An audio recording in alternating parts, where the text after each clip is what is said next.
Bem, boa noite, boa noite. Quando as pessoas vão chegando, vou me apresentar. Sou a Tatiana Tereza. Esse é o Tempo de História. Hoje é a nossa quinta noite de lives da Consciência Negra. Quem não viu as lives anteriores, elas estão todas aqui no Instagram do Tempo de História. Boa noite, meu aluno Rogério. Boa noite, Rogério. Tudo bom? Tudo bem. E hoje a gente vai conversar a respeito do Quilombo Cinzento, que é uma comunidade remanescente de escravos, e é uma comunidade que se situa no estado da Bahia. E a gente vai conversar com o professor Marcelo Nunes, que é graduado em Pedagogia e Gerenciamento de Projetos pela USP.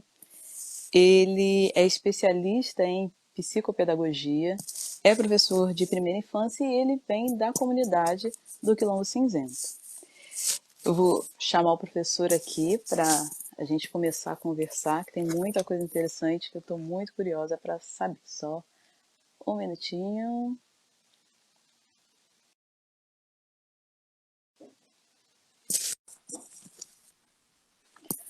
Enquanto a live aqui conecta. Boa noite para quem está aí. Boa noite, professor Marcelo, tudo bom? Boa noite, tudo bem? Muito obrigado pela apresentação e fico imensamente grato pela essa oportunidade de estar aqui falando um pouco sobre aí a minha trajetória, né? Enquanto quilombola. Eu não estou muito bem, vou tossir um pouco, tá? Estou um pouco gripado, mas a gente vai construindo aqui esse diálogo. Primeiro eu quero lhe agradecer, né, por ter aberto esse espacinho aí nos seus horários. Eu sei que sua vida é bastante ocupada, bastante corrida. E para as pessoas que né, viram os acontecimentos aqui do Tempo de História, o professor Marcelo ele já é um rosto conhecido, porque a gente já fez uma live anterior a convite do professor Marcelo, que tem um perfil aqui chamado Educa Quilombo. Ele me convidou para fazer uma live sobre o Brasil pós-abolição. Então, esse foi o nosso primeiro contato. E essa live de hoje também é muito fruto dessa primeira experiência, porque quando o professor Marcelo me convidou, ele falou que ele era professor de primeira infância. Eu já achei isso maravilhoso, que eu acho os professores das crianças menores extremamente importante, porque é uma fase decisiva no aprendizado das crianças. E quando o professor Marcelo falou que ele vinha de uma comunidade remanescente de Quilombo, aí que eu fiquei mais curiosa ainda. E, assim, fiquei com muitas interrogações na minha mente. Então, assim, para a gente começar, só fazendo uma contextualização rápida, falando duas definições assim que eu vi de quilombo. Uma de um professor aí da Bahia, chamado Jorge Augusto Alves da Silva, que ele é do departamento de Linguística e Letras da Universidade Sudoeste da Bahia. Ele diz a respeito dos quilombos, né, ele diz que esse termo é referente a fortificações dos Jangas, que era um povo que invadiu a região Congo, Angola, lá no continente africano, por volta do século XVI. E também que quilombo pode ser chamado de mocambo. E a historiadora Kátia Matoso, ela fala sobre a definição de quilombo como esconderijos de escravos fugidos e esses quilombos nasciam espontaneamente, reunindo negros, crioulos, que eram os descendentes de africanos que nasceram aqui na América, homens livres e indígenas. Mas esses conceitos são conceitos, digamos assim, técnicos. Aí eu queria saber do senhor, professor Marcelo, o que é um quilombo para você? Que para mim, assim, a sua visão de quilombo é uma visão como lar, né? Como uma casa, como uma coisa que remete muitas experiências. Então, para a gente começar, eu queria saber o que é o quilombo para você. Acho que quilombo é uma casa comum, né? É onde todos cuidam do bem-estar de todos, onde todos têm que ter o objetivo principal de, é óbvio, olhar para a sua necessidade, mas também contribuir para que a necessidade do outro seja de certa forma, ali, como posso dizer, que tem aquele ajuda mútua, né? Que tem Aham. aquele entendimento mútuo de que é na coletividade que a gente consegue avançar. Porque quando a gente olha e entende que quando o vizinho vai bem, eu vou bem, a gente começa a caminhar e aí para outros horizontes, para além do que a sociedade ela é. E na comunidade quilombola é isso, é onde as pessoas, por ser lugares afastados dos centros, dos grandes centros, né, e das cidades, então essa estrutura de vizinhança, ela é muito acionada a todos os momentos. Ah, eu preciso de algo, eu preciso de uma xícara de açúcar, por exemplo. A gente recorre a quem? Ao vizinho, porque não dá tempo de chegar à cidade ali mais próxima, porque é em torno de 18, 20 km ou mais. Então, o quilombo tem essa característica de ajuda mútua. E engraçado que hoje a gente olha para essa ajuda mútua, essa coletividade, como algo inovador. A gente tem aquele site, acho que é Me Empreste uma Xícara de Açúcar, acho que é uma coisa assim. É um site de empréstimo onde você pega uma ferramenta, pega a habilidade de um vizinho que mora no seu bairro, e é um site, ele é um Uhum. rubro, é bem inovador. Então as pessoas olham para esse site e falam, nossa, que coisa inovadora. Mas esquece de olhar para a história, né, que nos quilombos já existia essa estrutura de você pegar do outro emprestado algo que você está longe da loja para comprar, ou talvez não tenha um recurso financeiro para adquirir aquele objeto que você quer usar naquele momento e precisa. Então, o quilombo vem com essa ideia de ajuda mútua.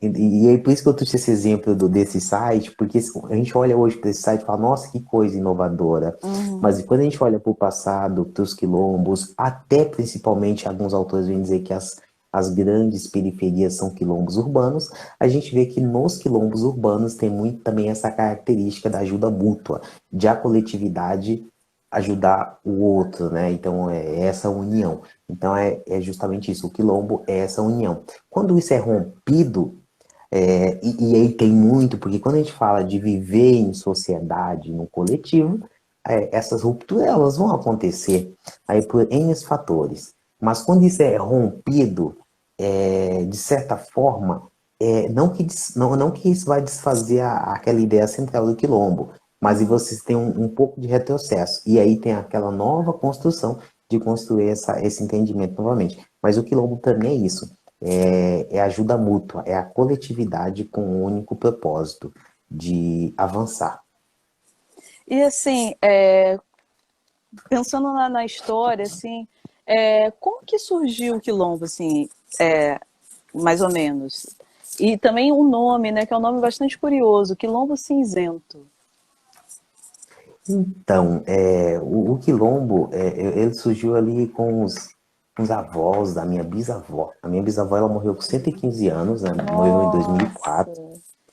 Então, a minha bisavó contava, ela e as pessoas mais velhas, porque todo um tombamento de uma comunidade, ela usa muito a pesquisa através das memórias, né? Uhum. E a partir das memórias que se faz uma busca antropológica e aí documental, e aí vai essa investigação até chegar aos documentos, onde estão aqueles escritos, para realmente chegar a fundar uma comunidade. Uhum. Então ela conta, né? Ela contava esses casos.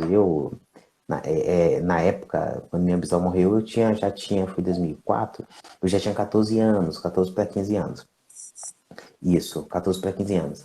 Mas ela sempre contava que os avós dela chegaram era meia-noite, de madrugada, fugindo, né? Ali daquele sofrimento da escravidão. E aí eles encontraram essa região afastada dos grandes centros, né, das cidades, das metrópoles ali que tinha no estado da Bahia, e Uhum. encontrou aquela região. É um morro, um lugar alto onde eles tinham visualização do todo e podia se refugiar ali. E era um lugar muito seco por ser na região da Caatinga e, e com o passar dos dias eles foram se acomodando naquela região Uhum. e aí vê a escassez, né? Vê a escassez e a fome. E ela conta que um dia alguém encontrou no meio do mato seco, da seca. Quem conhece a região Caatinga sabe que na seca é seco mesmo. Se você riscar um fósforo, pega fogo na mata, no mato, Uhum. né? E aí encontrou um boi gordo de cor cinza, de cor cinza, e esse boi alimentou todas as pessoas que estavam naquele quilombo, naquela região. E aí, a partir daí, originou o nome Quilombo Cinzento.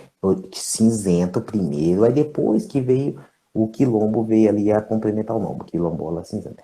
Mas aí, o nome vem dessa história, de encontrar esse boi perdido no meio da caatinga e gordo, né? Então, essa é uma vertente que ela sempre nos contava. Existem outras histórias também, onde as pessoas, a caatinga, por mais que ela seja quente, ela à noite a temperatura cai. E por ser uma Aham. região alta, ficava muito frio.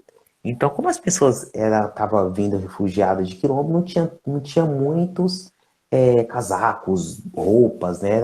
A escassez era bastante naquela época. Então, eles faziam fogueiras no meio das casas, né? Para aquecer. E aí, essa cinza, a gente sabe que nós que somos retinto, a nossa pele ao frio e Uhum. ao calor, ela resseca, Uhum. né? Nós que somos retinto, nós sabemos que isso é verdade. Então, assim, e aí por isso as pernas ficavam cinzentas. Então, essa é outra vertente do nome cinzento. Mas Aham. eu gosto mais da do boi. Eu gosto mais da do boi. Então, essa outra vertente que algumas pessoas contam, mas ela contava essa do boi pra gente. Ao meu ver, eu fico com a do boi. Acho que a do boi Eu é uma também fico com história a do boi. linda, né?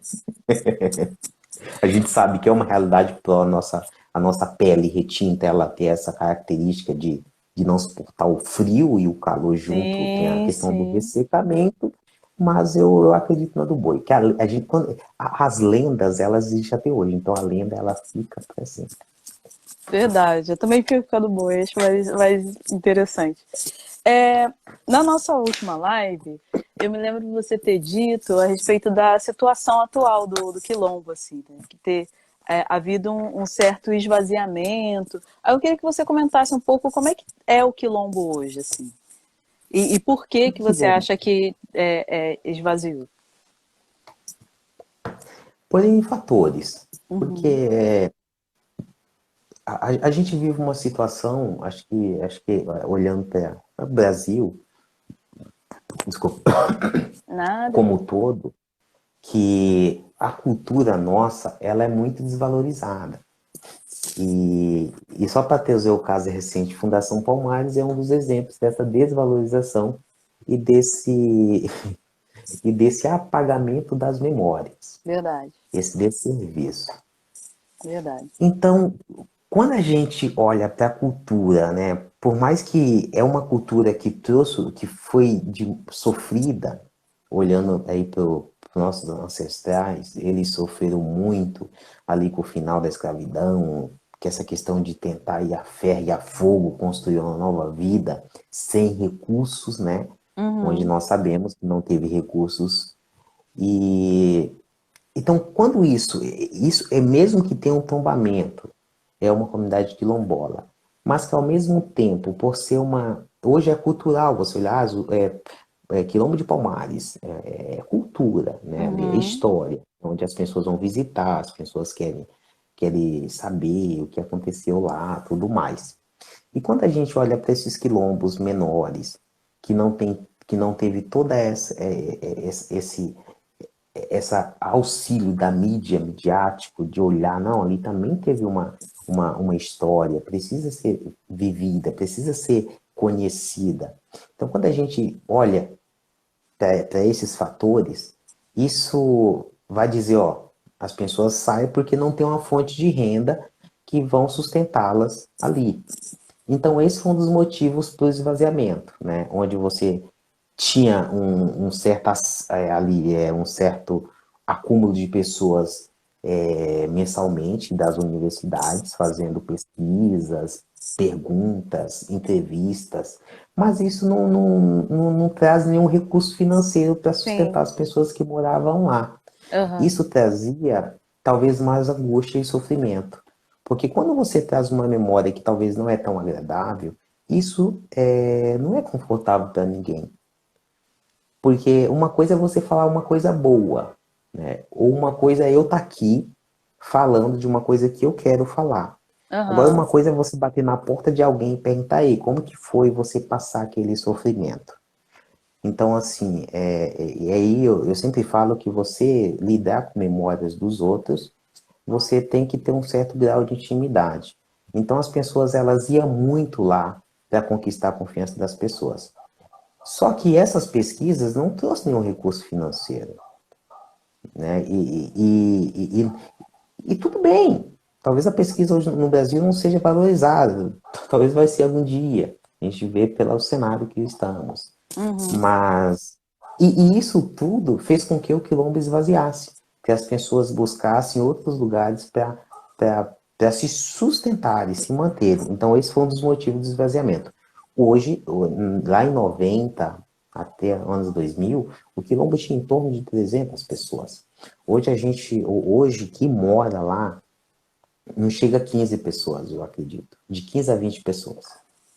Então, quando você olha para isso, e aí eu tenho experiência de outros quilombos também, que é um quilombo, que aí tem outra característica, é litorâneo, e que você percebe que tem um pouco, as pessoas não foram embora, não abandonou a região, as pessoas se manteve. Mas por quê?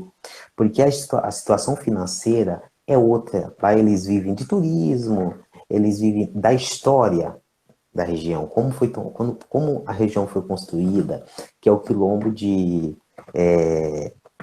Quilombo Caçandoca, fica no Vale do Ribeira, aqui no Guaratuba, aqui em São Paulo, Vale do Ribeira, no litoral norte da cidade de São Paulo. Então, você percebe que essa creche litorânea, né, as pessoas querem fazer casamento, porque além de ser um quilombo, é Mata Atlântica ainda, tem um mar, então as pessoas querem tirar foto, então o quilombo tem uma pousada, restaurante, e aí as mulheres vendem artesanato, e aí você percebe que esse esvaziamento não existiu, porque tem por trás de toda a história daquela região, tem onde as pessoas consigam se sustentar ficando ali. Uhum. As Uhum. pessoas podem sair para estudar, mas podem voltar. E quando a gente olha para outro quilombo, que talvez não tenha essa estrutura natural, a gente precisaria, talvez, aí de um recurso financeiro para que as pessoas se mantivessem lá, né? Não olhando assim, vou te dar isso, mas posso possibilitar a oportunidade dessas pessoas viverem da cultura, da história dessa região. Sim, Por sim. ser uma região que tem coisas muito maravilhosas a ser descobertas, né? Então, é nesse sentido. Esse foi um dos motivos do esvaziamento, a falta de oportunidades. E assim, em relação a. Eu não sei assim, se fica muito distante o quilombo de outros. Pô, assim, quando ele surgiu, ele ficava bastante afastado. Mas posteriormente começou a ter uma certa cidade, digamos assim, no entorno, ou não? Assim, hoje a cidade mais próxima, que é a do município, ela fica em torno de meia hora de carro, dá um 18 km, acho. Uma coisa assim, 18 km, acho. Acho que é 18. É perto, é uns 20, é uns 30 minutos de carro. É Aham. perto, né? Hoje já tem uma estrutura, a cidade está próxima e tudo mais. Mas a gente sabe que ainda falta essa expertise. A gente pode proporcionar um projeto. Há uns, acho que 10 anos atrás, teve os moradores, há 10 não, acho que mais, os moradores criaram uma associação onde eles fazem ali, recarda uma certa verba mensal, né? Então, Uhum. as pessoas que tentam manter ali a cultura em novembro, que é dia 20 de novembro, dia da consciência negra. Esse ano eu não sei, talvez não tenha, mas geralmente tem uma festa gigantesca da consciência negra, onde Uhum. vem algumas pessoas de outras cidades, né? Alguns padres, um padre que ele sempre vai lá, é o padre que por mais que ele não esteja naquela arquidiocese, ele sempre vem no Dia da Consciência Negra para a comunidade para rezar a missa, e aí tem a tem as comidas, tudo de graça, porque as pessoas tentam manter. patrocínio é das pessoas. Então, as pessoas tentam trazer viva e perpetuar essa história a partir do Dia da Consciência Negra. Uhum. Tem todo ano, é sagrado a Consciência Negra. Então, você percebe, por mais que teve o esvaziamento, as pessoas que estão lá, elas tentam manter uma normalidade e tentando levar aquela cultura que teve, que as pessoas construíram ali juntos, consiga sobreviver aí às mazelas que a gente estamos vivendo com a cultura, né? Então as pessoas ainda tentam perpetuar essas memórias, né? Então hoje funciona assim lá. E assim, obviamente que, assim, que é um fator negativo, mas falar que os negros sofrem discriminação no Brasil, isso é muito óbvio. Assim. Mas eu fico pensando se há uma discriminação ainda maior pelo fato de ser quilombola. Só citando um exemplo, talvez um exemplo assim, um mau exemplo. Mas eu me lembro que há um tempo atrás, muitos anos atrás, na verdade, eu vi um documentário, só que era sobre indígenas. E até quem narrava, não me lembro se ou se ele é o produtor do documentário, mas o nome do documentário era Índios do Brasil. E quem narrava era aquele líder indígena, o Ailton Krenak.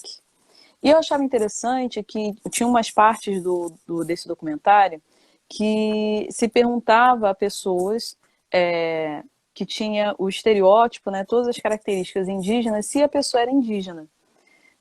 E a pessoa negava, dizia não. E assim, isso muito frequentemente. Várias pessoas que você via as características, a mesma coisa de perguntar para mim, você é negra? E eu dizia que não. Era mais ou menos nesse sentido. E isso, né, o documentário mostrava que as pessoas negavam a sua própria origem por conta da discriminação, né, de todos os fatores negativos que associavam ao indígena.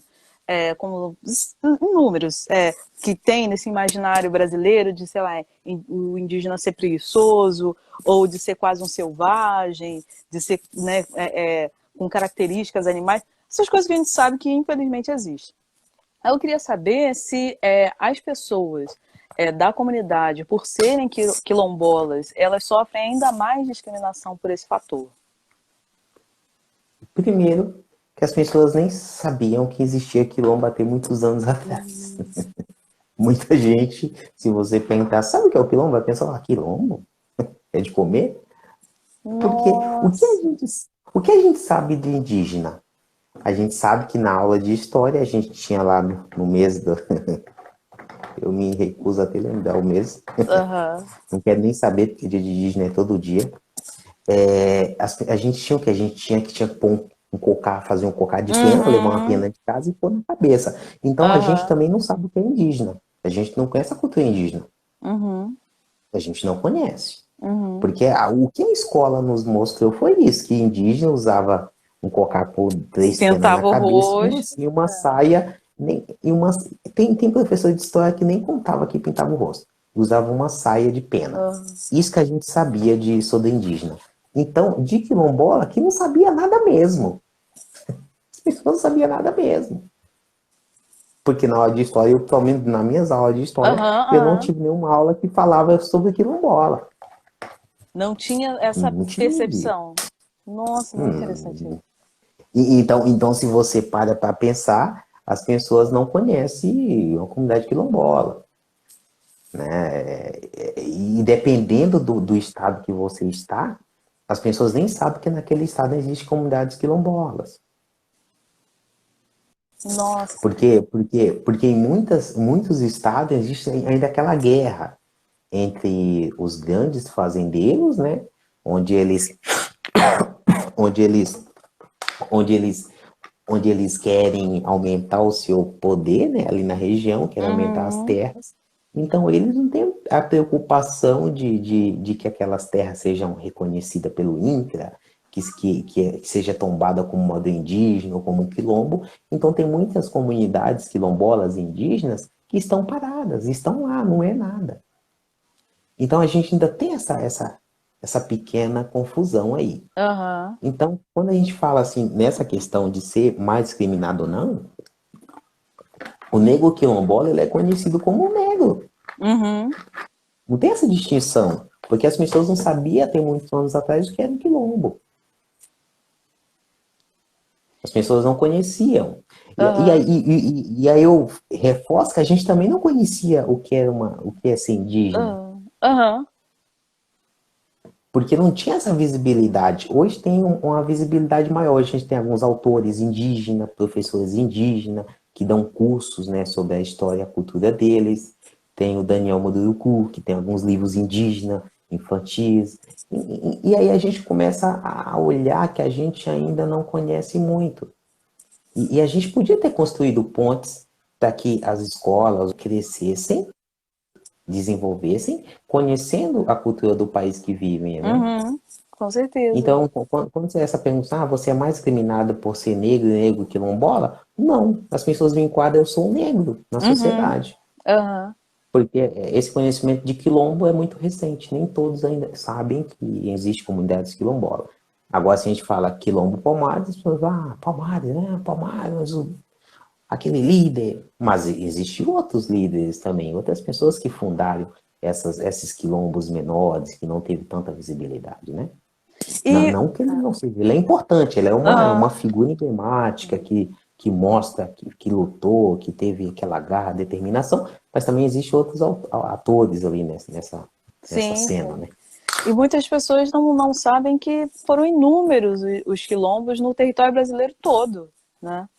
E aproveitando, fazendo essa comparação, que muitas pessoas, quando falam de quilombo, lembram do quilombo dos Palmares, como se fosse até quase o único quilombo que existiu.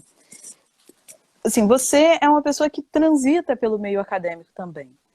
Quando as pessoas, como você disse, entrevistam, têm essa curiosidade a respeito do quilombo, você sente que eles têm uma visão meio romantizada, meio idealizada do quilombo, assim, não exatamente do quilombo cinzento, mas de quilombo, do que é um quilombo? Uma ideia que não corresponde com a realidade?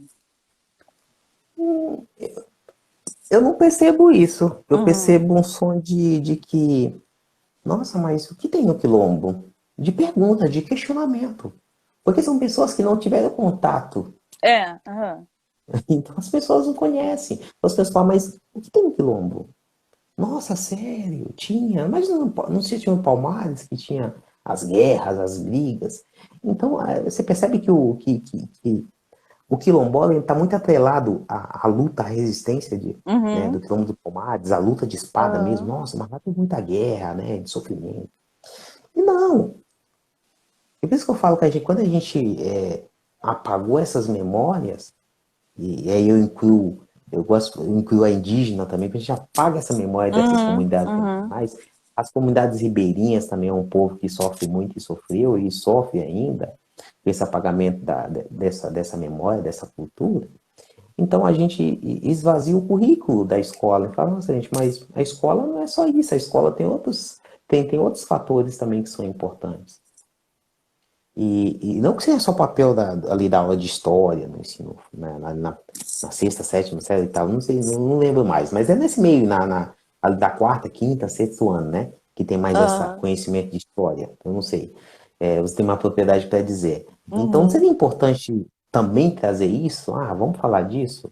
Porque a gente tem um ano inteiro para trabalhar na escola. Será que não poderia fazer uma divisão um pouco mais democrática e colocar todos os grupos étnicos? Porque não adianta falar com o Brasil que todos somos brasileiros, somos iguais, que não somos. Nós temos nossas diferenças, nossas distinções, nossas características, particularidades, e elas precisam ser mencionadas.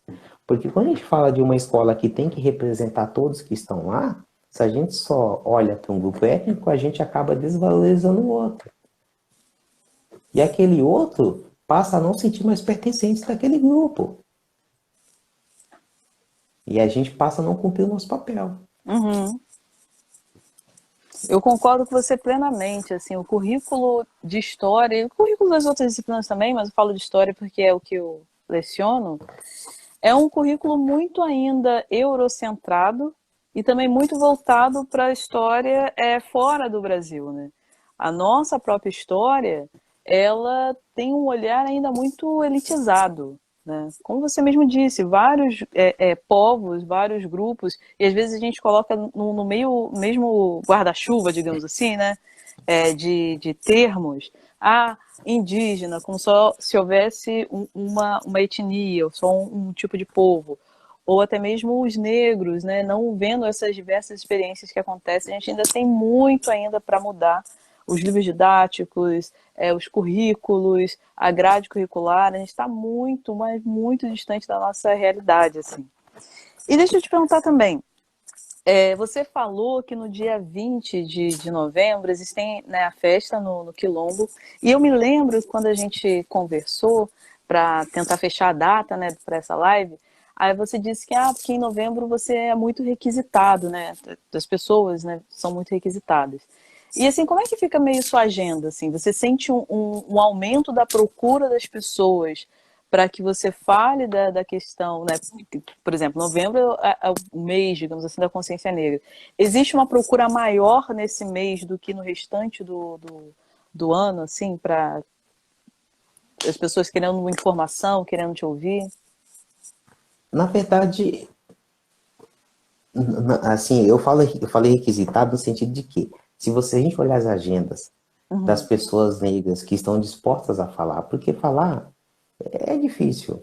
Não é Uhum. fácil você estar de frente para uma câmera falando para pessoas que você não conhece. Sim, sim, sim. Porque você está expondo a crítica, a toda essa questão que está, às vezes, desagradável. Sim, Então, sim. quando a gente olha para a agenda das pessoas que estão dispostas a falar, em novembro essas pessoas, a tendência é falar mais para mais lugares e para mais pessoas. Uhum. Então, quando a gente fala de uma mudança de educação, educação antirracista, de realmente entender que a população brasileira não é uma população só branca, é uma população negra também, a gente tem que dar voz para essas pessoas o ano inteiro. Uhum. Então, sei lá, que tal? Vou chamar a Tatiana para falar lá na minha empresa, porque a gente coloca tudo esse peso nas costas da educação, né? Uhum. Mas hoje as empresas também são corresponsáveis com esse contexto. Que tal? Vou chamar a Tereza para falar com um grupo sei lá, de empresário, de advogado, lá na minha empresa, para ela falar lá em fevereiro, início do ano. Abrir Sim, o ano com sim. uma formação interessante sobre história da jurídica ali, olhando para as questões étnicas. É isso. É nesse ponto que eu quis chegar. Eu me ponho também a questão indígena. Por que a gente não trabalha indígena também em fevereiro, início do ano? Vou trazer um indígena para falar aqui sobre um pouco da cultura dele. Descontrair, a gente trabalha lá, vamos olhar para um escritório de economia, de pessoas que trabalham com números. Vou trazer aqui uma pessoa falar sobre a cultura indígena para descontrair o ambiente. É nesse sentido. E aí a gente vai estar trazendo para pessoas que talvez não tinham contato com esse tipo de coisa. Porque Uhum. quando o filho daquela pessoa chegar em casa e falar, pai, mãe, tia, sei lá, hoje a professora falou sobre quilombo, ou sobre a aldeia indígena de tal povo lá. E aí aquela família faz, mas como assim? Você não foi para aprender matemática, português na escola? Isso é conteúdo de passar? E a gente vai ter isso. Uhum. Porque talvez essa pessoa não teve essa formação, talvez ela estudou numa Sim. escola privada, que não teve essa preocupação. Então, vai ter esse questionamento. E se ela tiver tido uma formação interessante numa empresa, nesse sentido, ela vai estar por dentro. Nossa, realmente, que interessante, existe essa discussão, que legal que a sua professora trouxe isso, isso mostra como o Brasil foi formado. Então, assim, e tirar essa ideia de que o negro foi sempre o escravo. Porque eu percebo que, não sei como está agora as aulas de história, mas na minha época, quando abri o livro de história, o negro estava enforcado. Tava a imagem do Uhum. negro degolado na forca. E tinha nos livros didáticos Sim, sim, essas sim. imagens. Negro com o pé preso numa madeira. E tinha acorrentado. Olha a representatividade que a gente tinha. Isso porque eu estudava na escola quilombola. Até meus. Eu estudei do primeiro à quarta série. Uhum. E o livro didático trazia isso. Porque era o que tinha. Não tinha essa preocupação. Então quando a gente traz essa crítica a novembro, não é no sentido de que não é para fazer. Legal. Uhum. Legal que as pessoas falam, vou trazer isso, vou trazer esse assunto, vou levar esse assunto para aquele povo, mas seria interessante também a gente pensar para o resto do ano também, essa pauta, Exatamente. sabe? É nesse sentido. E quando você fala dos livros didáticos, assim, né, que não estão no ideal, infelizmente não estão, pegando os livros didáticos, pelo menos os que eu trabalho na minha escola, você vê um maior espaço para discutir questões dos negros e mais informações a respeito do continente africano, da história dos negros aqui no Brasil. Tem um espaço maior, mas não é o ideal, né? Mas também eu acho que além da informação que vem no livro, também a forma como se aborda, né? Porque para muitas crianças negras é um martírio quando você fala de escravidão. Porque tem a questão do bullying, tem a questão do racismo mesmo, do colega que aponta. Então, isso tudo acho que tem que ser muito bem trabalhado. Infelizmente, não sei como está agora, que também já saí da universidade há muito tempo. Mas eu fiz licenciatura e você não tinha determinadas cadeiras para formar um especialista, um professor, né, um especialista em formação e educação para abordar esses temas, né? Então, assim, acho que a gente ainda está muito engatinhando. Deus queira que eu esteja errado, não sei como é que está a academia hoje, porque há muito tempo eu saí da academia, né, da faculdade, mas, assim, eu acho que a gente precisa de muita coisa ainda para a gente poder trabalhar da forma que deve, né? Porque muitos professores não têm nem material, digamos assim, conhecimento para abordar e a forma como se aborda. Estou falando muito já. Deixa eu te perguntar outra coisa. Em relação, você falou que você estudou numa escola quilombola, e como é que é a preocupação da perpetuação dessas tradições, assim? Existe essa preocupação? Que você falou que também tem um grupo menor de pessoas vivendo na comunidade, mas existe uma preocupação em manter a cultura, de passar para os mais novos, uma coisa nesse sentido? Tem um vídeo, eu não me lembro o nome, mas é do Nordeste, que o rapaz que está no vídeo, o senhor já de idade, ele fala assim que na escolinha lá, eu não lembro, mas eu vou te mandar depois, que na escolinha lá, a professorinha acha que o conhecimento de lá é maior que o meu. Ele fala nessas palavras, que o conhecimento da comunidade ela é importante e que a criança também aprende. E a gente leva para o letramento social, né? O que o Uhum, letramento social faz com as pessoas, né? O letramento social, ele também é importante. E, e o que a gente aprende na prática. E lá no Quilombo é isso, a gente aprende na prática. Então, quando a gente vê hoje a legislação das escolas do ensino na modalidade quilombola, naquela época, em 90, 95 até 2000, não tinha essa preocupação.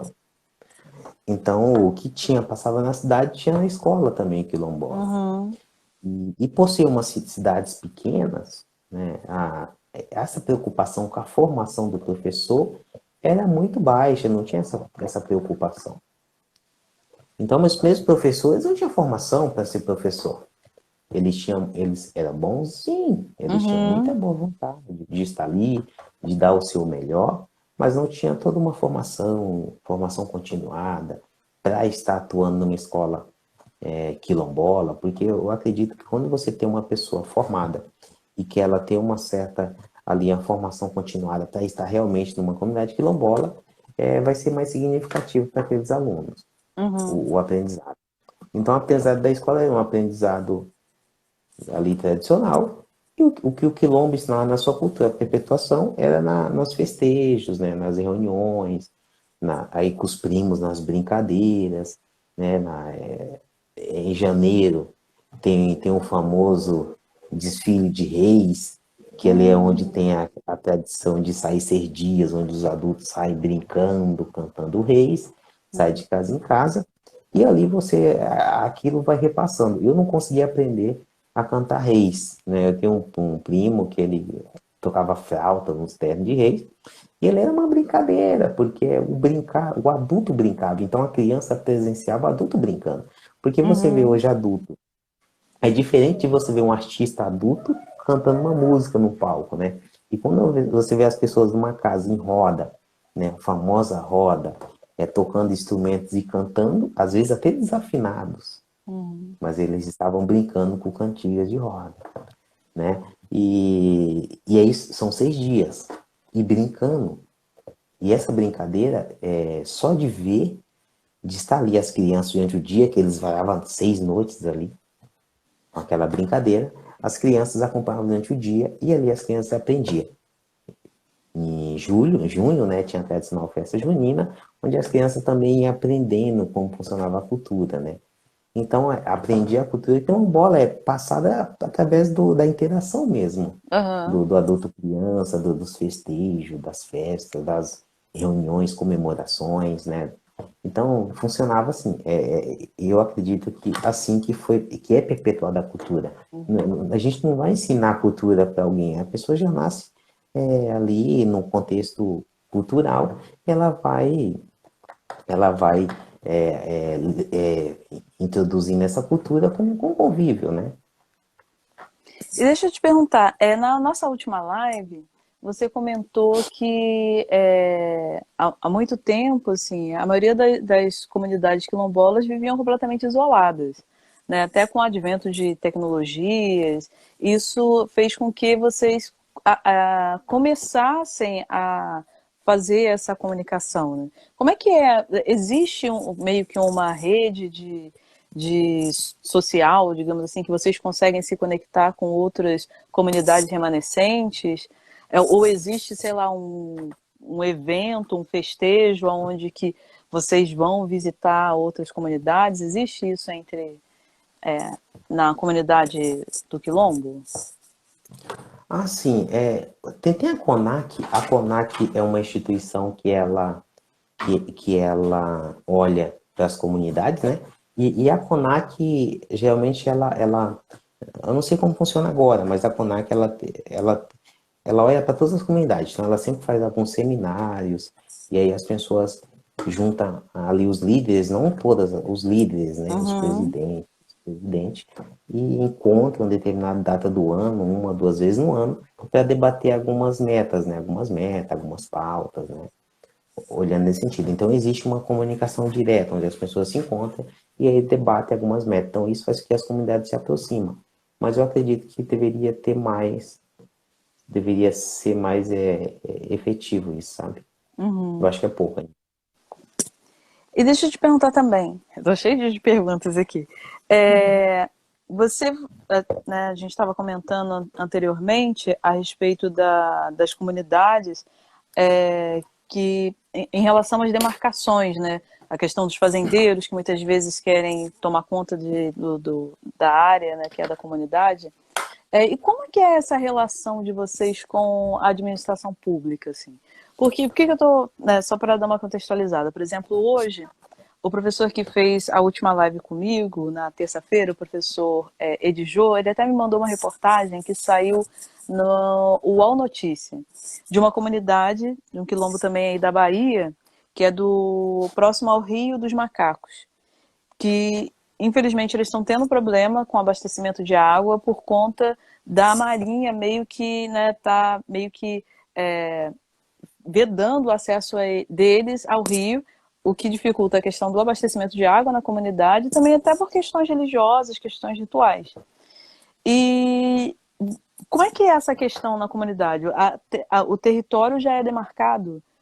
Ou vocês vivem meio que nessa dependência da administração pública de fazer isso, né? Porque, como você disse, muitas vezes você tem processos de demarcação que levam anos, ficam lá parados no INCA e por conta também de interesses outros, isso não anda. E na comunidade de vocês? Lá foi rápido. Lá, por ser caatinga, não há tanto esse interesse de grandes fazendeiros, porque não é uma terra tão fértil, né? Precisa de Uhum. muito empenho, talvez, para conseguir obter resultados. Então, o pessoal quer terras, já que é uma terra fértil. Então, as terras férteis, elas são mais propícias a esses conflitos, né? Então, lá por ser uma caatinga, lá não teve essa dificuldade. Olhando para as políticas públicas municipais, eles tendem muito a ir nessa época. Essa época eles vão muito, né? Hoje não mais, talvez com tanta intensidade, até por conta do número de votos que eles vão ter lá. Aham. Então reduziu, né? Então na Uhum. época, quando tinha 300 e poucos como moradores, habitantes, eles iam com mais frequência nessas épocas. Teve um projeto do governo que estava distribuindo posto artesiano, conceder na época, que lá era cheio de gente, conceder um posto artesiano lá para o Quilombo, né? Então lá tem um Uhum. porto artesiano, então as pessoas não têm essa dependência de água, as pessoas têm água à vontade, né? Além do abastecimento natural, mais o auxílio do poço artesiano. Mas políticas públicas do Quilombo, eu percebo que não tem. Não tem política pública que deixa claro, assim, tem de políticas municipais lá, né? Como o Aham. município se porta. Não tem essa Aham. preocupação. Eu acho que a preocupação mais é eleitoral mesmo. E assim, como você vê o futuro do Quilombo, assim? Você, a trajetória está havendo esvaziamento, mas como você vê ou como você deseja o futuro do Quilombo Cinzento? Olha, eu não tenho muitas perspectivas. Eu percebo que esvaziou as pessoas que saíram, constituíram aí famílias e objetivos fora. Uhum. Essas pessoas estão cobertas de razão, é claro, porque saíram buscando necessidade e hoje estão em um certo conforto, não quer voltar para talvez tentar tudo do zero. E eu falo isso porque eu estava vendo uma live de um africano, um professor africano, e ele estava lá nossa, na Angola foi, e ele falava que a dificuldade, ele falou assim, ele passou uns 20 anos nos Estados Unidos, Brasil, Europa, e ele voltou para lá. Uhum. Ele falou que quando chegou lá é um choque. Primeiro ele levou o choque de como estava lá, porque quando ele saiu já era escasso alguns recursos. Quando ele voltou, ele, por ter vivido o conforto que estava aqui, lá estava pior ainda. Então ele falou que o empenho que ele teve que fazer para tentar montar uma estrutura, de produzir algo, para vender algo, ele falou que é muito trabalhoso. Uhum. Mas ele estava, porque ele tinha muita vontade de ver o país dele crescer. Então eu fiquei bem emocionado com essa live que eu assisti desse professor, que ele falou que ele estava, porque ele gostava do país dele. Então quando a gente fala, mas vamos pedir, nem todo mundo tem essa mesma visão. Sim, E sim. ele falava assim, as pessoas estão erradas? Não, Não. elas estão em razão, estão em um certo conforto, né? E quando a gente olha para o quilombo esvaziando, sem estrutura financeira, para as pessoas terem um sustento natural, saudável ali, a sustentabilidade, então as pessoas não voltam. As pessoas já têm os objetivos formados, já têm famílias fora, conquistou as coisas fora, então as pessoas talvez não voltem. Mas é triste, porque você consegue ver não que vai apagar toda a história, Aham. mas que é triste ver esse apagamento, sabe? Um lugar que poderia ser potência, onde as pessoas poderiam se autossustentar lá, Uhum. talvez não ficarem ricas, mas conseguir sustentar, conseguir Aham. criar filhos e ali com um certo grau de qualidade. Então, como as pessoas não conseguem, as pessoas saem. Então, eu percebo que talvez fique, algumas pessoas se aposentem, vão se aposentando e vão voltando, né? Uhum. Aposentar com 70 e vão voltar, né? Para morrer lá.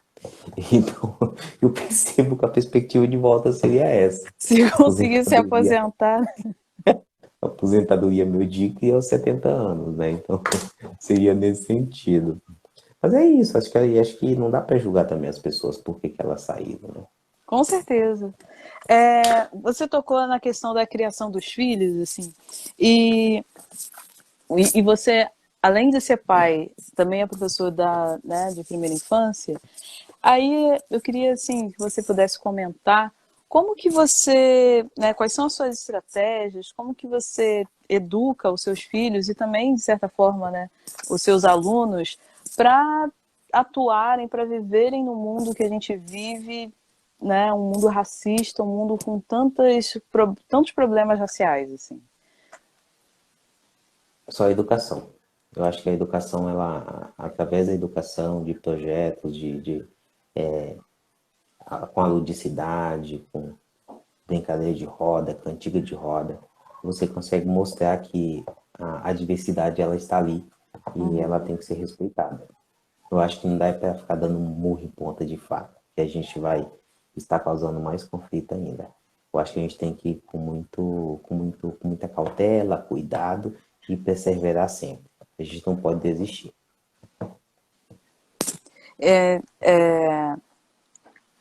Uma outra coisa assim que eu fico pensando também quando eu vejo criancinhas muito pequenas, porque muitas vezes, né, como todo mundo sabe, as crianças não nascem odiando determinados tons de pele, textura de cabelo e por aí vai.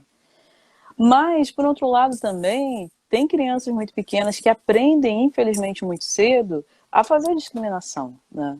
Então, assim, como você lida com essa questão com os seus alunos pequenos e com os seus filhos mesmo dentro de casa? Como ajudar a criança a criar criar uma autoestima, mas no sentido de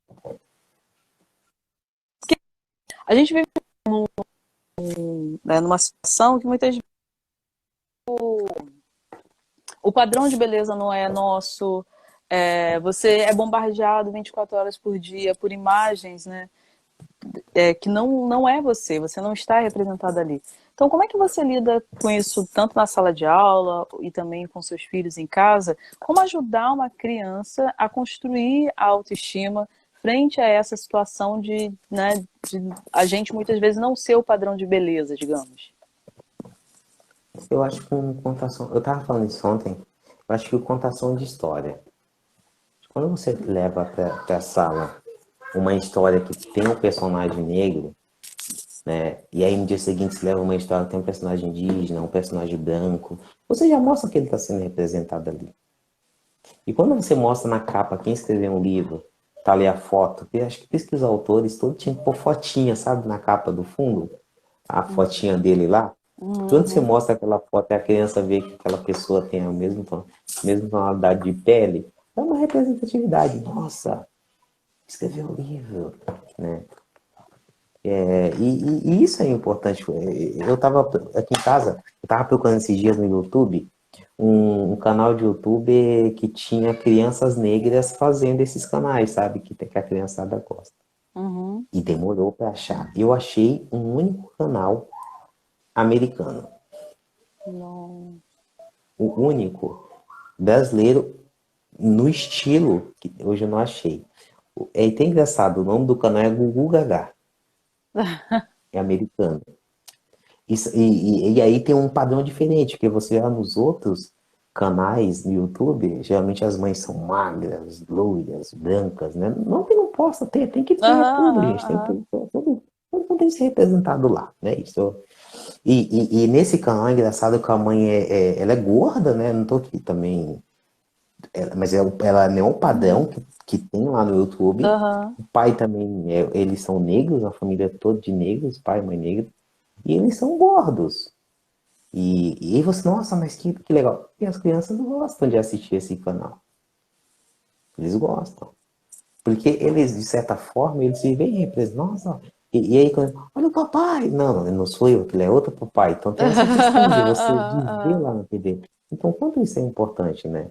Então, acho que assim, por mais pessoas também no YouTube, trazendo canais com a ludicidade, com a brincadeira, e aí a gente vai conseguir realmente mudar, porque ele, não só pessoas negras vão assistir, mas talvez brancas também vão assistir. Oh, que legal esse canal, tem um conteúdo interessante.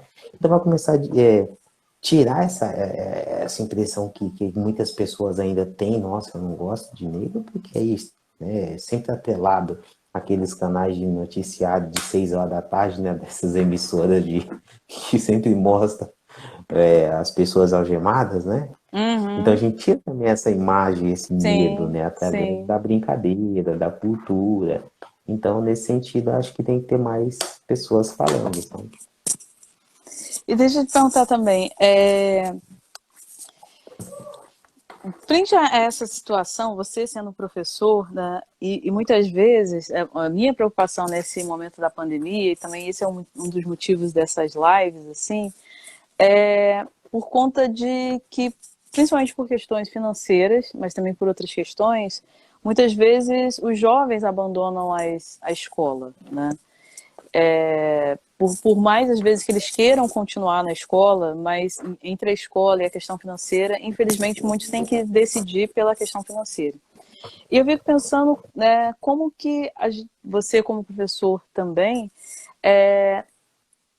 mostra para as crianças, né, a importância da educação, assim, como convencer uma criança, e principalmente as crianças negras, né, que a gente sabe que tem mais dificuldades, não no sentido intelectual, mas falando no sentido financeiro, né, pensando que a grande maioria das pessoas negras, que eu digo pelo, né, padrão IBGE, né, pretos e pardos, infelizmente elas estão numa condição econômica menos favorecida.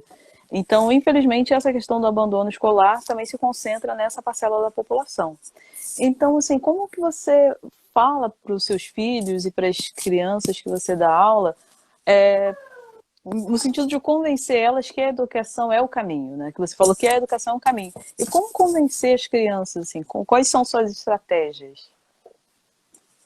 Eu acho que a gente, talvez o convencer é muito ambicioso. Uhum. Porque, sei lá, se eu for te vender essa garrafa agora, talvez você não vai querer que ela está vazia. Então, eu não vou conseguir te convencer a comprá-la. Sim, Então, sim. acho que convencer não. A gente pode estimular, a gente pode possibilitar novas experiências, a gente pode não desistir, sabe? Não desistir. Acho que o primeiro ponto é não desistir. Aí a gente vai estar contribuindo ali com, pelo menos com duas, três, quatro, mas a gente vai estar contribuindo. Eu acho que é não desistir mesmo. Ele está sempre ali tentando, tentando e tentando e tentando. Concordo com você, assim, é um trabalho árduo também de repetição, né? Eu acho que assim, mesmo a palavra, né, convencer não é a mais apropriada, mas assim, acho que pela repetição a gente a gente Acaba convence convencendo, pela, talvez. é verdade. E assim, uma coisa que também venho pensando, no momento de pandemia, né, a gente de certa forma está tendo um tempo mais para ser mais reflexivo.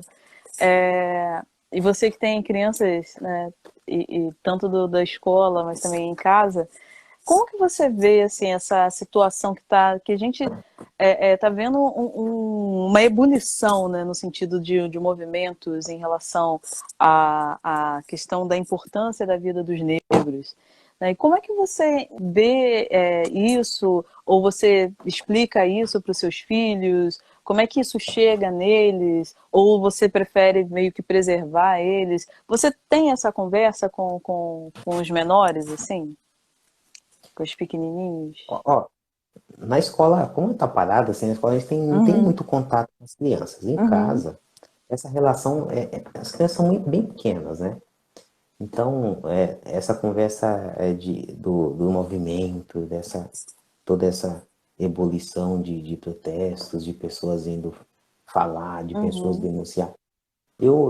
Não que eu não fale, aham, mas talvez eu não me encontrei a forma correta de chegar e falar, até sim, pela sim, idade, né? aham, Mas de estarem, de me verem, né? No caso aqui em casa, eles são privilegiados de estar, nossa, meu pai é negro, tá ali, tá com livro, ele não tá com arma, tá com livro. Então, esse é um uhum, exemplo, né? com certeza, Então, exemplo. Olhando para a segunda pergunta, as questões desses movimentos, eu acho que não, a tendência é eles deu uma diminuída, mas acho que tem que manter.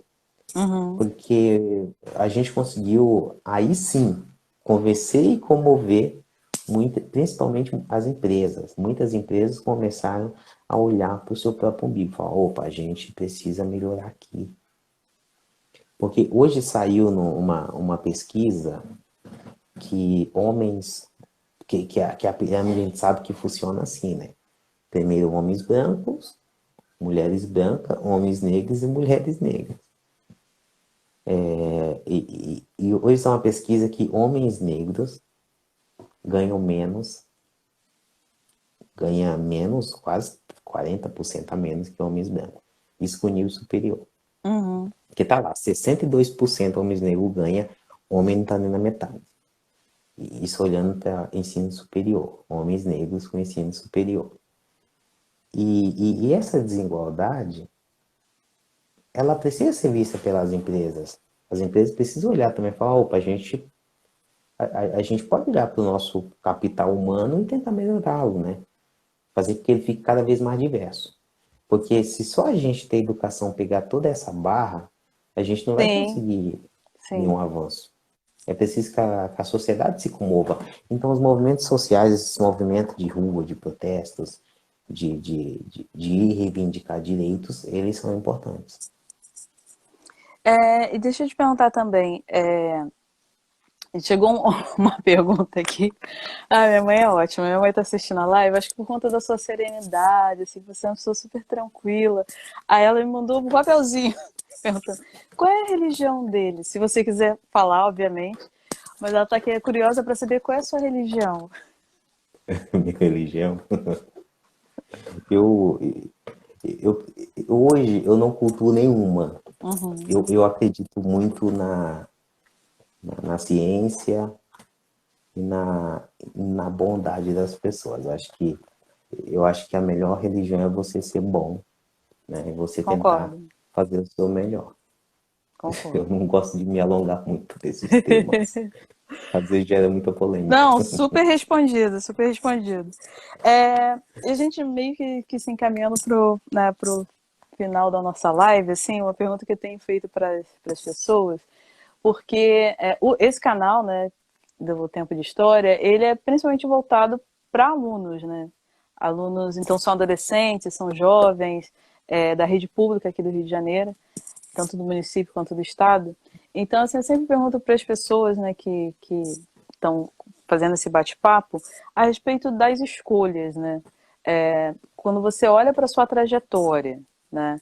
Quais foram as escolhas que, tanto educacionais quanto profissionais, que você acha que o menino Marcelo fez que conduziu ao professor Marcelo, assim?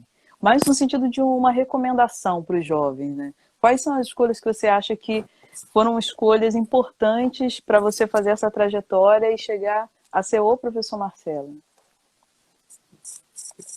Olha, não teve ali uma trajetória pré-definida. Não segui nenhum Uhum. script. Eu acho que eu Aham, fui. aham. Sabe aquela pessoa que foi caindo de paraquedas e acertou? Uhum. Porque assim, hoje eu trabalho com a primeira infância e eu gosto de trabalhar com os pequenos. Acho que eu estou no lugar certo, eu acho que é revigorante. Com certeza. É muito interessante quando vem um resultado bacana. Você fala, nossa, que resultado. E quando vem um resultado negativo, também é interessante. Você fala, nossa, que aprendizado eu posso tirar Sim, dali. sim, sim. Então, acho que não tem nenhum script. Né? Acho que quando eu estava ali para escolher a faculdade, um pedaço de mim queria fazer direito, outro pedaço queria fazer engenharia e o pedaço que a situação financeira proporcionou foi a pedagogia. E eu não me arrependo, porque através da pedagogia eu pude conhecer um pouco mais sobre a minha cultura, a minha história, né? E isso me deixa bem à vontade, sabe? Assim, eu só fui me sentir à vontade com a minha negritude depois da faculdade. É mesmo. Sim, então por mais que você fale, ah, você nasceu no quilômetro e tudo mais, sim, a gente até meus 20 e poucos anos eu tinha vergonha. Então, assim, por Nossa. mais que eu morava em São Paulo, tudo mais, eu tinha vergonha. Então isso é fruto de uma educação que não nos representava. Ali nos anos 90, 95, 96, 97, até 2000 e pouco aí. Não representava a figura do negro. Então faz com que as pessoas sintam vergonha de si. E não é vergonha, você fala, eu tinha vergonha de ser assim, Sim, de ser sim, negro. aham, aham. Não há vergonha nisso, porque assim, a gente tem muitos jovens que também estão nessa situação hoje, mas por falta de uma representatividade. Então, quando a gente olha a gente fala, nós estamos olhando lá para os Estados Unidos, quando a gente olha para aquela mulher negra que conseguiu ser vice-presidente, por Obama, a gente não está falando de política dos Estados Unidos nem de Brasil, está falando de representatividade. A gente viu, nossa, o negro chegou lá, nossa, será que meu filho, meu neto pode chegar? É nesse sentido que a gente olha. Eu olho nesse sentido. Que bacana, gente, onde ela chegou. Isso mostra que, por mais que mas ela a tonalidade de pele dela não é negra, não é retinta. Beleza, ela é descendente. A gente percebe que está, sim, se abrindo portas e que as pessoas podem chegar onde elas querem. Verdade. E deixa eu te perguntar se você sentia vontade para responder. Mas assim, agora quando você disse que até os 20 anos, né, você não se sentia à vontade, né, com as suas características, e o que deu essa virada, assim, né? Se você quiser compartilhar, né, claro. Mas o que você acha que deu essa virada para você, né, se entender, não, eu sou, sabe assim? Eu sou maravilhoso do jeito Eu que acho eu que esse, eu sou lindo do jeito que eu sou. O que foi essa virada, assim? acho que esse boom, esse insight, Hum, nossa, não, sou assim, gente, eu vou ter que me aceitar. Eu acho que quando a hum, gente começa também a olhar para os nossos boletos, fala, ninguém paga os nossos boletos. Porque até uma certa idade, até os 25 anos, você não está ligando muito para isso. Né? E quando você começa, quando você conhece, por isso que eu falei a importância da pedagogia, quando você uhum, conhece a sua história e você fala, mas você para analisar, nossa, gente, mas a minha história é bonita, é interessante. E você começa a te compreender e você começa a entender que as pessoas se criticam, as pessoas te olham assim, te olham assado, mas as pessoas não estão contribuindo com o teu desenvolvimento. Então você começa a entender que você é importante para você mesmo. Então, acho que os jovens eles têm que pegar essa responsabilidade, falar, nossa responsabilidade é minha de entender que eu sou assim e eu sou importante. Não no sentido de ser arrogante, não é nesse aham, sentido. É aham, nesse sentido de aham. falar assim, eu posso também ser alguém, eu posso me desenvolver, eu posso ser o que eu quiser. É nesse sentido. Não é no sentido de arrogância, mas no sentido de você se autoconhecer. E essa Sim, sim. autoavaliação você tem que fazer sempre. Né? É esse autoavaliar mesmo. Isso se faz necessário. E você começa a se aceitar. Que E a é um. Aham. aceitação a gente percebe que é um processo. Se a gente olhar para muitas mulheres negras, elas têm cabelo liso e esconde o seu black, o seu cabelo por muitos anos. E Uhum. isso não adianta culpar a mãe, o pai, não. A mídia fazia isso. Era uma lavagem cerebral. Sim, E sim. quando essas pessoas entendem, falam, nossa, eu tenho que fazer, tenho que voltar meu cabelo ao normal, ela está aceitando. É um processo. E é difícil fazer isso. É difícil. É verdade. Porque, assim, a gente, infelizmente, ser humano, né, de um modo geral, a gente está sempre muito condicionado à resposta do outro. Né? O que, que o outro fala sobre mim, o que, que o outro pensa sobre mim. É, por exemplo, a questão do cabelo para a mulher é uma questão de todos os dias. Né? E até da mulher entender, né, muitas vezes, que se ela quiser alisar, tudo bem, se ela quer deixar crespo, tudo bem, se ela quiser raspar a cabeça, tudo bem. Mas para você chegar nesse nível, né, frente à pressão que é colocada, né, de fora para dentro, é muito trabalho, é muito trabalhoso.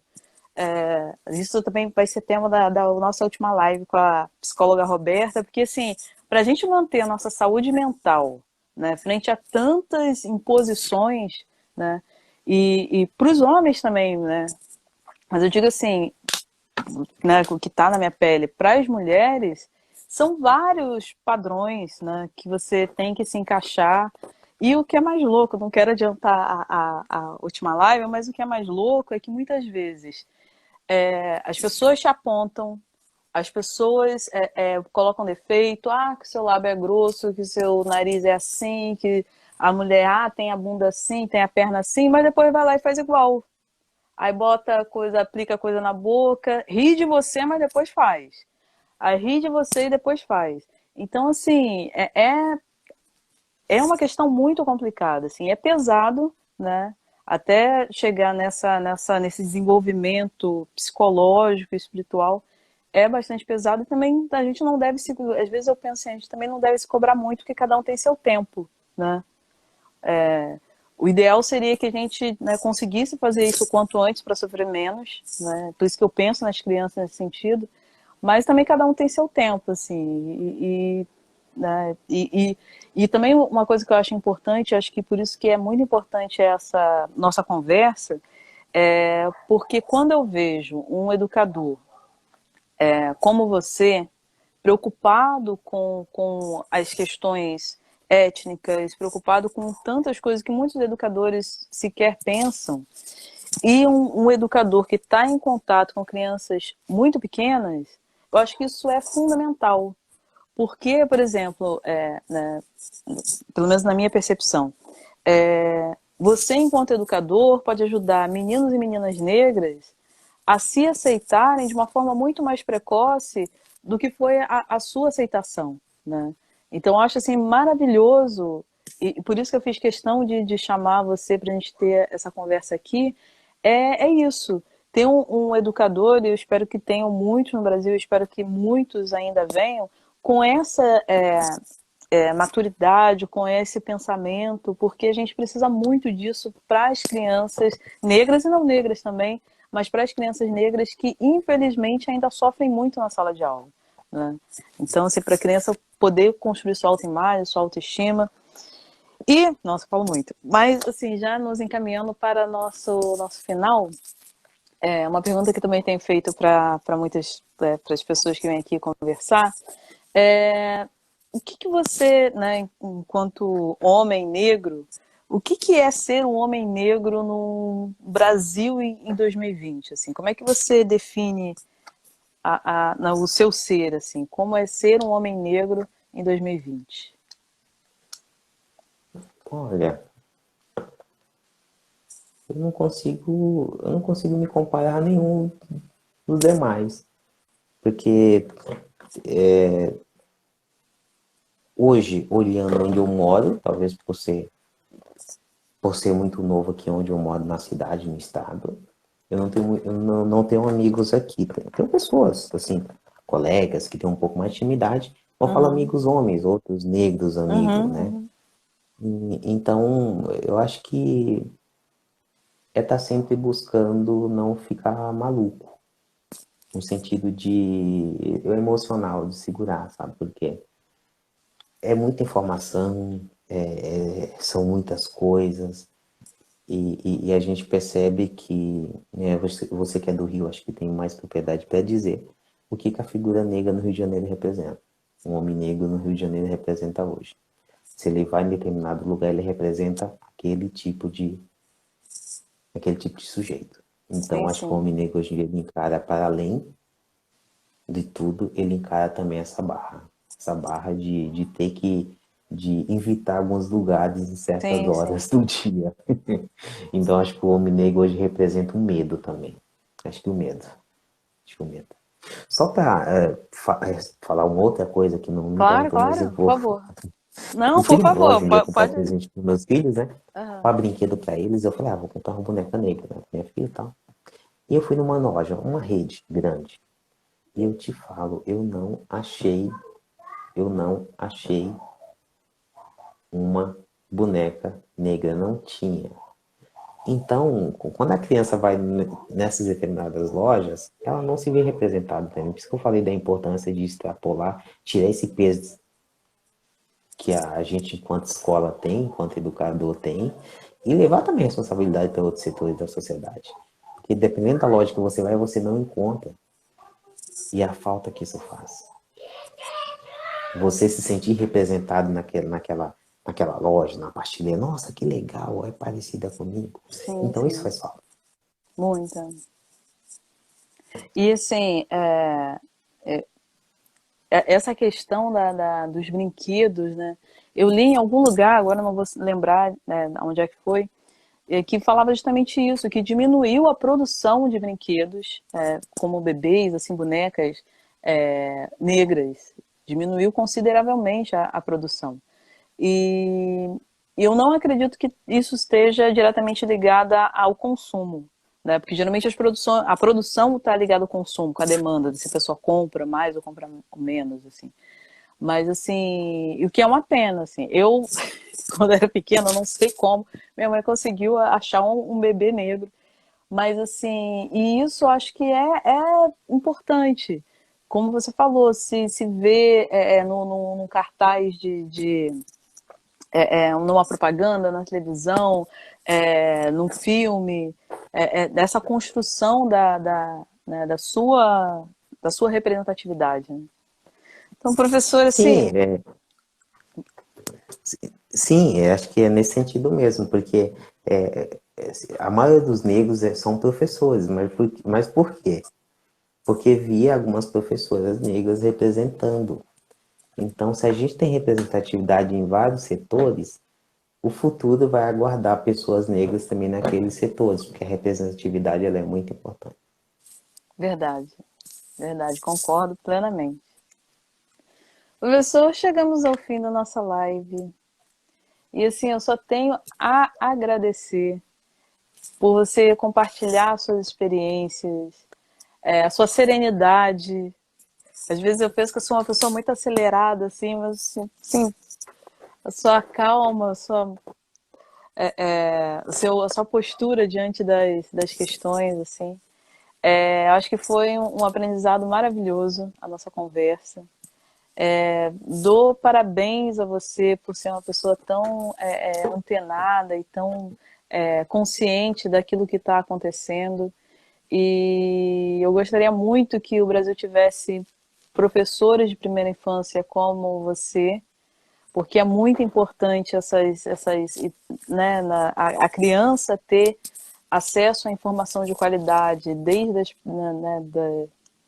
das idades menores, né, para que eles cresçam e se tornem adolescentes, jovens e adultos sensibilizados para questões da diversidade étnica, para a diversidade de todos os âmbitos, respeito, né? E eu acho que nós, enquanto professores, a gente ensina muito mais pelo exemplo.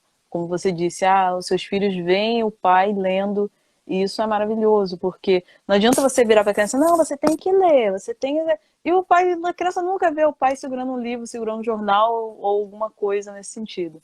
Então, assim, parabéns.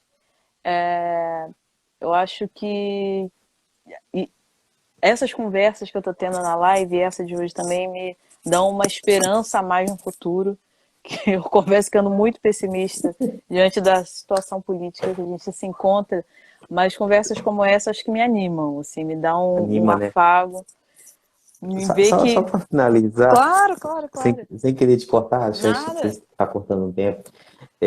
Sabe aqueles filmes que passavam antigamente? É que acho que esse tema remete muito a isso, dessa representatividade, né? Que a gente via o sapateiro engraxando o sapato, sempre daquele cara bem vestido, de gravata, sapato brilhando, preto, né? Então, assim, a perpetuação daquilo era o quê? O filho do engraxate virar engraxate. Então, se você vê, se as pessoas, as crianças veem pessoas negras atendendo no pronto atendimento, ali o médico, atendente, não só a enfermeira, mas também, tudo bem ser enfermeira, mas também ser um doutor, um médico, ali, um advogado. A tendência é aqueles negros pequenos, aquelas crianças, vislumbrar um futuro parecido. Perfeito.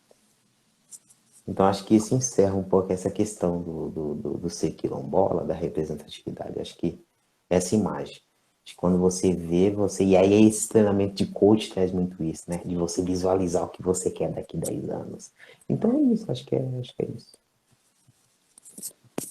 Perfeito, professor. Muito obrigada. Foi um prazer mais uma vez a gente ter esse bate-papo. Espero que a gente possa ter outras oportunidades, né, para a gente compartilhar. Avisando as pessoas, né, que talvez não saibam, o professor, ele tem uma página aqui no Instagram, @educaquilombo, não é isso? Que assim, para promover a educação, para promover informação de qualidade. E assim, professor, muito obrigada mesmo. Estou muito feliz com a nossa conversa. E assim, espero que a gente tenha próximas outras oportunidades para a gente conversar dessa maneira e levantar questões importantes, não só em novembro, né? Em outros meses do ano. Então, gente, muito obrigada a quem está assistindo. Muitas pessoas aqui elogiando muito a sua fala, professor. Muitas pessoas fazendo colocações a respeito dos temas. Assim, agradeço quem está assistindo a gente.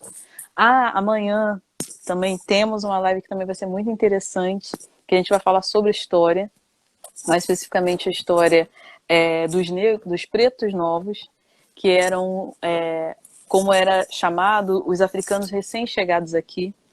E um colega meu de faculdade, o doutor hoje, né, professor da UF, vai falar sobre o trabalho dele que ele escreveu, né, na tese, na dissertação, era dizendo, que virou livro, e ele vai conversar um pouquinho com a gente aqui amanhã, então, para as pessoas que estão por aí. Amanhã a gente está aqui 20 horas novamente, e vai ser uma conversa tão agradável quanto a de hoje, assim. Mais um homem negro para inspirar as crianças e os adolescentes, como o professor Marcelo. Obrigada, professor. Vou encerrando por aqui.